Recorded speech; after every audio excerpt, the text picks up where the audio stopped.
I'm here with Alan Craig, who is a university student here. I met you at the Veterans Day ceremony last semester, and we got to talking. I don't know how we did that originally, but we ended up talking, and you said you are a university student here. Explain what you're going for here at the university. Well, I'm a very non-traditional student. I'm supposed to be retired, but I don't want to just sit around doing nothing. So I took some courses here just for interest, just for intellectual stimulation, and I found that I really like the counseling courses. So now my advisor is asking me or suggesting that I apply for the Master's in Counseling program. So I really like doing that. I had some foster kids a couple of years ago, and I've learned a lot in the counseling courses that I wish I had known when I had the kids. So, what made you attend the University of Scranton? I don't know. I just knew it was here, and I take courses here. I took a course at Marywood also, and after taking one or two courses here, I met a lot of really nice people, and I liked the place itself, and I just stayed. It's a great university.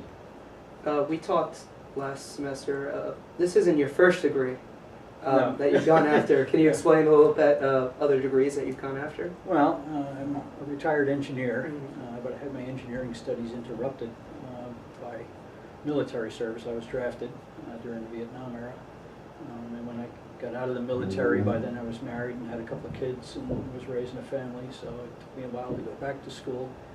And rather than kind of reset and do the engineering stuff again, I took something that I thought would be a little quicker to get through, and that was economics. So I wound up getting an economics degree from another school in New York. So I'm kind of all over the place. Maybe still trying to figure out what I want to be when I grow up. I don't know.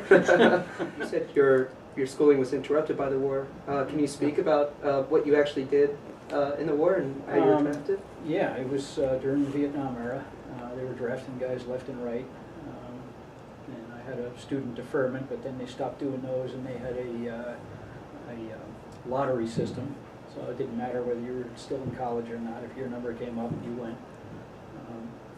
And when I got drafted, my brother, a couple of years older than me, was already in the Army, and he had a nice cushy job out in Indiana playing golf with his boss every week. And I mean, yeah, he had good duty for being in the Vietnam era.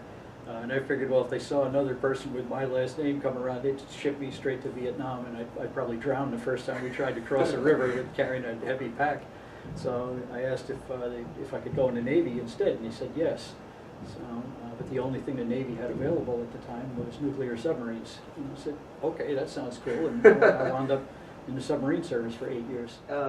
Your experiences in the Navy, did it shape you at all going Absolutely. further in life? Oh, yeah. My father got really smart as I got older. He was the one who said I should go in the military right after high school. And I said, nah, I want to go to college like all my friends are doing. But if I had gone in the military first, I know I would have really blasted through college doing a lot better than I did.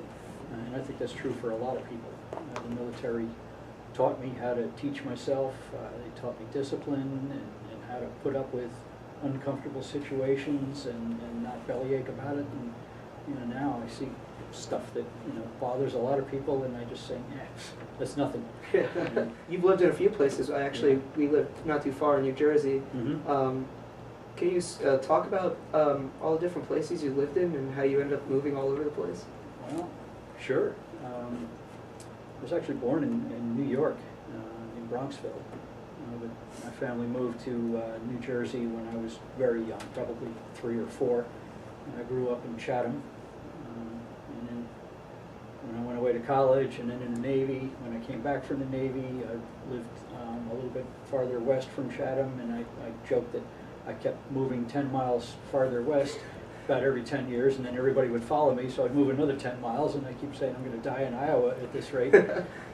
But somehow, I think what it was is we met some nice people up here in Scranton through a dance club, and we saw that there was a house for sale on the same street they lived on, and it was a rental property, and we said, okay, we'll buy that as an investment property.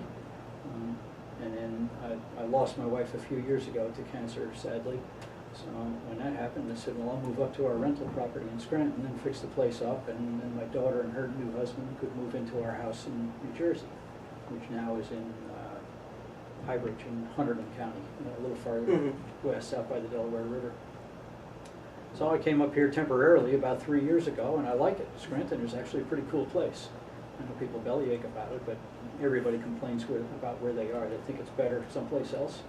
But I've been in a lot of places. I lived in 6 different places while I was in the Navy. And we just kept moving around from duty station to duty station. So this is one of the nicer places I've lived. There's a lot to do here, you know, with the cultural center and with concerts and the universities, 2 of them, more than 2. They're all over. So I like it here. I'll probably stay for a while. At your age, do you find that you can't do stuff or stuff that you're limited by because of your age? So far, not. I mean, I still put on my ice skates. I used to play hockey when I was younger. My legs aren't what they used to be, but but I can still skate, and I enjoy that. So, yeah, you slow down as you get older. But And you also are involved in ballroom dancing, I believe? yeah. I was one of the guys that helped get the new social dance club up and running. As I've been taking the course here, the swing Latin and ballroom class. It's a lot of fun. It's like the high point of the week for me. It's so much fun, and I've met a lot of great people, and you know, so I thought it'd be good to have a dance club here on campus.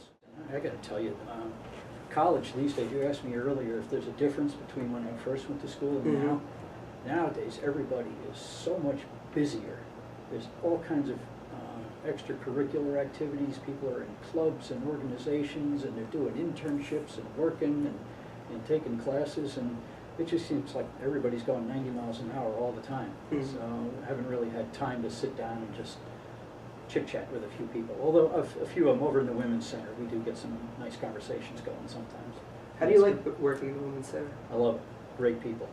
I wish everybody on campus would stop by there and just check them out. They're wonderful people, and they're very helpful if you have any issues about a lot of things. They call it a Women's Center, but it's really more like a genders center. It's you know, it's for anybody.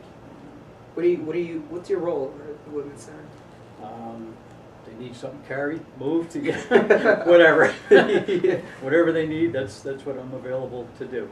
I don't really take phone calls or do anything like that, but if people walk in and I'm the only one there, I try to help them out. And,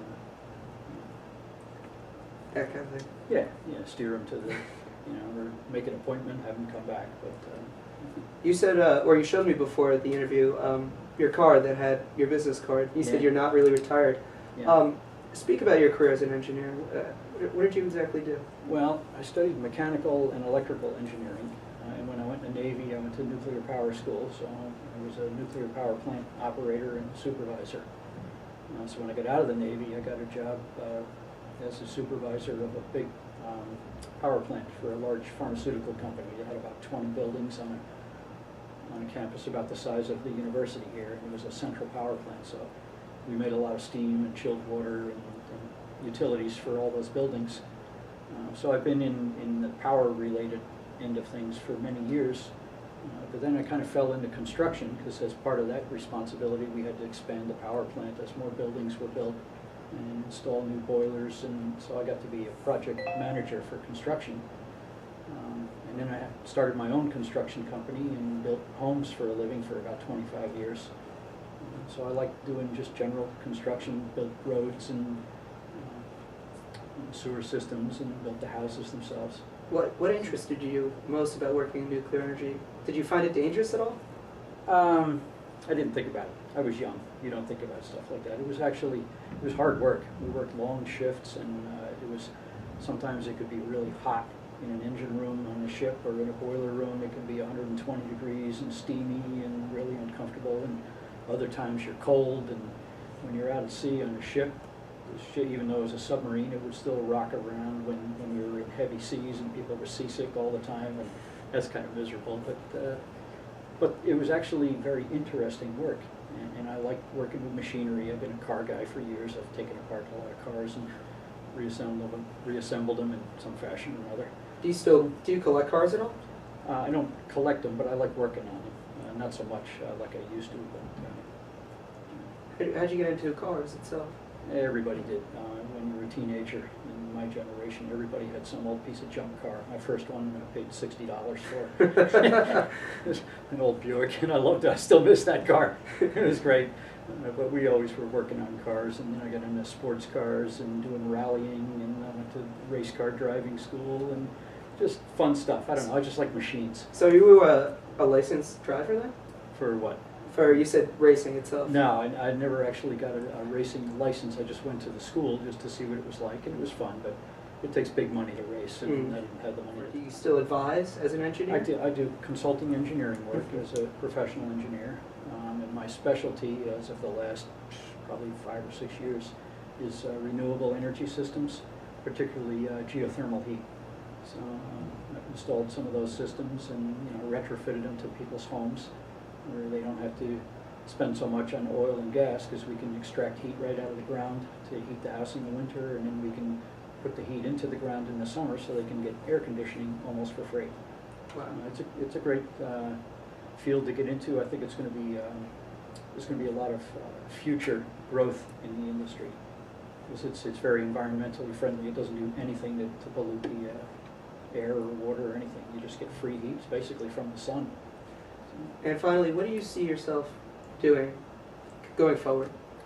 I like the counseling stuff. I would like very much to get a master's in counseling and probably counsel women in crisis. I just have I don't know, an interest in that. I've had a lot of women friends over the years, and I just care about them in general, and I'd like to see if I could help somehow, if I could. All right. So, That's it. Thank you, Alan. Thank you so much for that's it. being here. Thanks for having me.